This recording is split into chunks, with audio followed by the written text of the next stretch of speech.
So good afternoon, everyone. I'll be discussing about an interesting case. The patient was referred to me for evaluation of persistent hypotension and vomiting. So the case was 28-year-old male patient. Patient was having persistent low blood pressure associated with postural dizziness. Along with that, patient also complains of loss of appetite, weight loss of approximately 8 to 10 kg over past 1 year.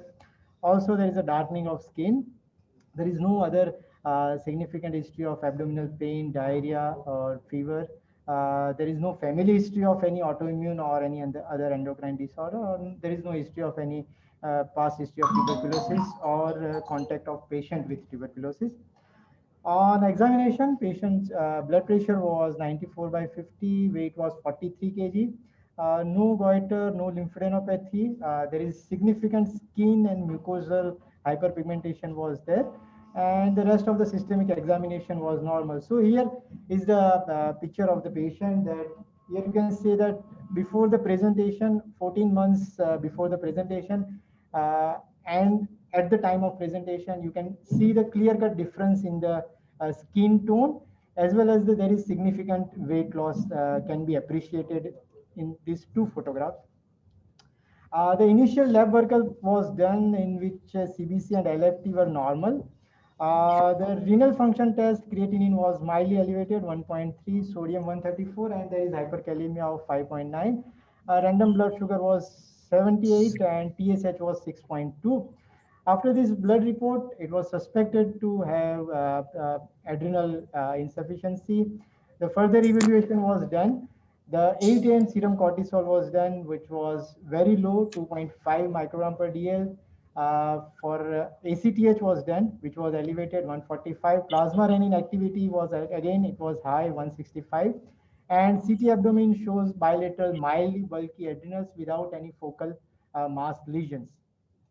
So the diagnosis of primary adrenal insufficiency, uh, most likely autoimmune. Patient was started on hydrocortisone and fludrocortisone supplementation. And here you can see within 6 months of therapy, again patient has changed back to the normal skin tone. There is significant weight gain. Blood pressure was normal. All the symptoms of vomiting, nausea, abdominal pain was gone. Also, the creatinine improved and TSH get normalized in the follow-up. So, why I would like to highlight this case is, even though the Addison's disease, that is primary adrenal insufficiency, is an endocrine disorder, it rarely presents to an endocrinologist because it has plethora of presentation, and it usually present to a different specialty with other symptoms, and therefore very high index of suspicious is required. So patient may present to a physician, family physician, with a complaint of just generalized weakness, fatigue, weight loss, and mild TSH elevation can also be the feature of adrenal insufficiency. Patient may present to a cardiologist with hypotension, orthostatic hypotension, syncope, or arrhythmia, which is related to electrolyte disturbances. Patient may admitted to gastroenterologist with anorexia, nausea, vomiting, abdominal pain, constipation, a nephrologist with elevated creatinine, hyponatremia, hyperkalemia, and metabolic acidosis, even to a dermatologist with elevated skin pigmentation, even neurophysician with episode of hypoglycemia, and patient may lead into the coma or the seizure. And fortunately, in past 4 to 5 years, I have every specialty has given me one or two case of Addison's disease with some this kind of presentation.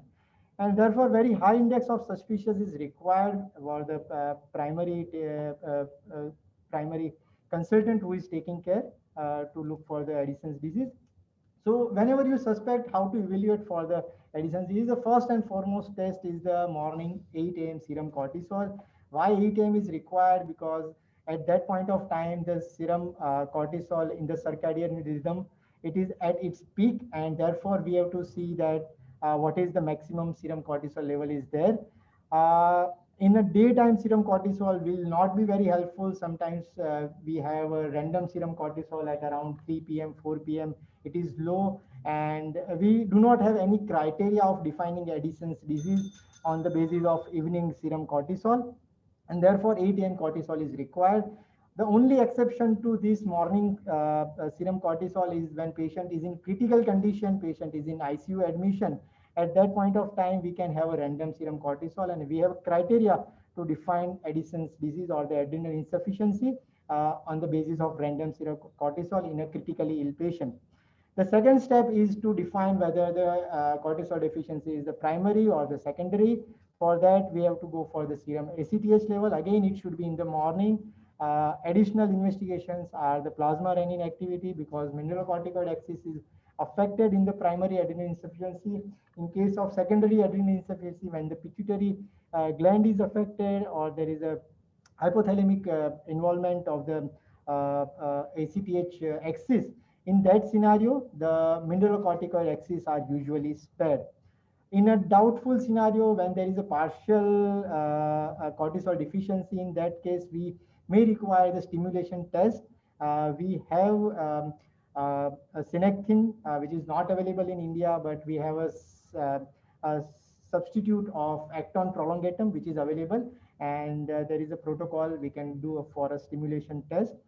After diagnosing Addison's or the adrenal insufficiency, the second step is the etiological diagnosis. It is also very important to differentiate between whether additional treatment is required or not, because sometimes we find in infective etiology, when we go for a CT abdomen, we may find tuberculosis or even histoplasmosis that requires specific treatment.